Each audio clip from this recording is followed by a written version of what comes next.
Kenalin, aku Intan. Yang kali ini aku bakal ngajak kalian semua untuk ketemu sama salah satu wirausahawan muda, yaitu Vivi Widya Agustin. Nah, dia ini punya usaha di bidang desain styrofoam yang pasti bakal menarik banget kalau misal kita kulik bersama-sama. Yuk, ikuti. Halo Vivi. Halo. Nah, mungkin Vivi bisa diceritain nih, kan Vivi sekarang bisa dibilang menjadi seorang wirausaha ya. Nah, bisa diceritain nih bisnis apa yang sedang dijalankan saat ini? Oke, jadi bisnis yang sedang aku jalankan itu bisnis yang bergerak dalam desain pakai styrofoam seperti itu, namanya Kitips Decoration. Nah, bisnis ini tuh udah ada sejak 2020 gitu. Oh, berarti modelnya kayak yang biasanya di supermarket itu kan ada stand suatu brand tertentu gitu ya. Berarti buat pemasangan model styrofoamnya gitu. Iya. Nah, kira-kira dapat ide bisnis kayak gitu tuh dari mana sih?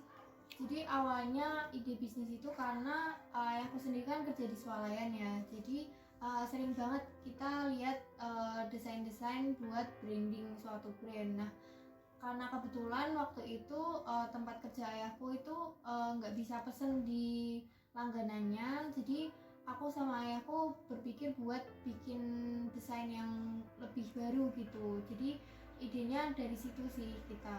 Oh, gitu. Nah, kalau basicnya sendiri kira-kira Vivi tuh ada nggak sih kayak basic design atau kayak tentang kreativitas gitu-gitu kan pasti butuh skill ya? Sebenarnya kalau basic design dari aku tuh nggak ada, tapi kalau dari ayahku ada gitu. Jadi kita inilah mengembangkan apa yang dipunya dari ayahku kayak gitu. Berarti kayak mulai belajar dari awal atau tidak gitu ya? Kayak gitu. Itu kan usaha baru ya. Nah, buat modal pengembangan awalnya tuh kayak gimana sih? Jadi buat modal awalnya kita pastinya beli alat-alat dulu ya. Itu ya lumayan.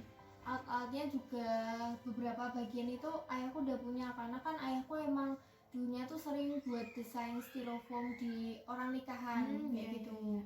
Nah, tapi itu tuh dulu ayahku kayak sukarela gitu di desa. Jadi udah ada beberapa alat-alatnya. Nah, kita tinggal nambah beberapa doang kayak gitu.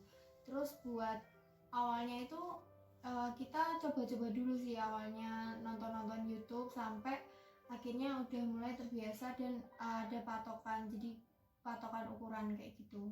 Oh gitu. Kira-kira untuk belajarnya kayak gitu tuh berapa lama sih awalnya? Buat belajarnya mungkin kayak sebulan doang, jadi buat teknik-teknik apa ngelipetnya kayak gimana biar nggak patah tuh. Berarti lumayan cepet ya belajarnya. Kalau pengembangan usahanya sendiri yang Vivi lakukan tuh kayak gimana? Atau mungkin dari model pemasarannya juga? Oke, jadi buat pengembangan usaha dari produksi ya, produksi kita pasti cari-cari desain yang terbaru terus buat desainnya itu. Terus kita juga nambah-nambah beberapa bahan-bahan pendukung kayak beduk, terus rusa kayak gitu, pokoknya yang di request sama customer, karena kita juga bisa custom. Terus sebenarnya kita nggak cuma terbatas di visual doang, kita juga nerima pesanan kayak tulisan dari styrofoam, biasanya buat ulang tahun itu juga kita pernah ada. Terus udah sih, sejauh itu baru itu buat produksinya. Kalau buat pemasaran kita ada OAIG, cuman belum begitu aktif, tapi udah ada kontennya beberapa. Terus kita juga kalau pemasaran itu kebanyakan dari mulut ke mulut seperti itu. Jadi dari SPG 1 biasanya punya temen di swalayan lain. Nah, nanti bilang kalau mau pesen di sini aja. Jadi kebanyakan kayak gitu sih yang paling efektif, dari mulut ke mulut. Ya sih, emang kayak kalau misal pemasaran kayak gitu kan testimoni orang tuh biasanya lebih meyakinkan gitu kan. Jadi kayak emang pas deh. Kalau misal ini pengerjaannya berarti itu cuma berdua ya sama ayah ya? Iya, berdua. Tapi kalau misal lagi padat-padatnya kita ada suruh bantu saudara gitu yang emang lagi nganggur gitu. Nah, Vivi sendiri kan ini masih istilahnya kayak seorang mahasiswa. Nah, gimana cara membagi waktu, kayak manajemen waktunya gimana untuk membagi antara kuliah sama bekerja pembuatan produksi ini? Oke, jadi kalau misal waktunya aku kuliah ya aku kuliah dulu, aku kelas selesaiin tugas-tugasku dulu. Kalau misal sore ada yang bisa aku kerjain dulu, kayak misal ngukur atau gambar pola sebagai kayak semacam itu. Nah, aku kerjain dulu, nanti pas ayahku pulang kita kerjain bareng-bareng lagi kayak gitu. Jadi emang kita kebanyakan kerjanya di malam karena kan nunggu ayahku pulang kerja juga ya kayak gitu.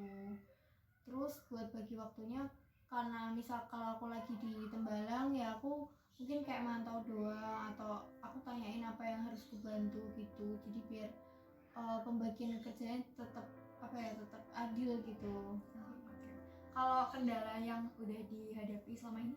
Kendalanya mungkin lebih di transportasi ya, buat pengirimannya itu, karena kebanyakan kalau pengiriman di luar, pesanan di luar selain di swalayannya ayahku itu pakainya Grab gitu, jadi kadang kayak sempit-sempitan kan itu agak gede ya kadang, jadi kayak dimasuk-masukin gitu, ada yang kayak patah dikit gitu, tapi itu masih bisa diperbaiki kayak gitu. Nah, kendala di transportasi itu ini sih kayak berdampak banget sih, karena beberapa orang nggak jadi pesen juga. Nah, harapannya sih kita bisa kerjasama gitu sama transportasi gitu. Oh iya. Kalau Grab itu bukannya biasanya tuh kayak mobil pribadi gitu ya? Nah, makanya itu kan kayak sempit Masuk ya. ya, benar-benar. Oh iya. Kalau misal diganti kayak relasi yang pengirimannya tuh mobil pick up gitu, kira-kira udah ada belum sih bayangan? Nah, ada bayangan ke situ, cuman buat carinya itu masih belum dapat kita yang deket-deket itu. Masih terkendala di transportasi ya berarti? Iya. Oke. Kalau ini omset yang bisa Vivi dapatkan selama berusaha ini? Omset kalau buat pastinya sih aku nggak ngitung juga ya, karena ini pembukuannya juga masih belum. Jadi kalau misal mungkin aku ceritanya dari segi pesanan aja ya. Jadi kalau pesanan tuh setiap bulan pasti ada minimal 1, kalau lagi rame itu bisa sampai 3 atau 5 kayak gitu. Nah, buat harganya sendiri kalau desainnya biasa dari 300, kalau desainnya cukup gede dan ada tambahan yang lain-lain itu 700-an. Oh iya. Buat modalnya sendiri yang desain biasa itu 150-an kurang lebih. Kalau yang desain gede itu 300 sampai 350-an kayak gitu. Oke. Kalau buat pembuatannya, misal sekali buat nih kira-kira butuh berapa lama? Sekali buat itu biasanya kita 5 hari atau seminggu. Tergantung ini ya, biasanya kesulitan. Iya, dari tergantung desain.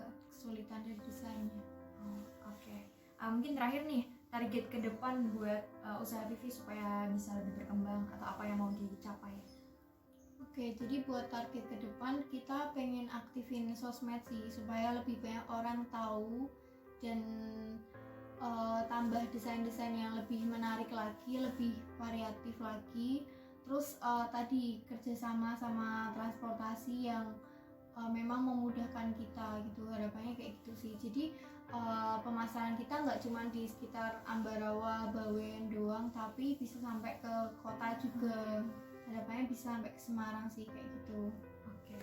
Ya, cukup segitu dulu dari aku yang mungkin aku mau tanyakan. Semoga usahanya Vivi bisa terus berkembang ke depannya dan bisa lebih sukses lagi. Makasih Vivi udah meluangkan waktunya. Amin, terima kasih banyak Cinta. Iya, makasih Vivi.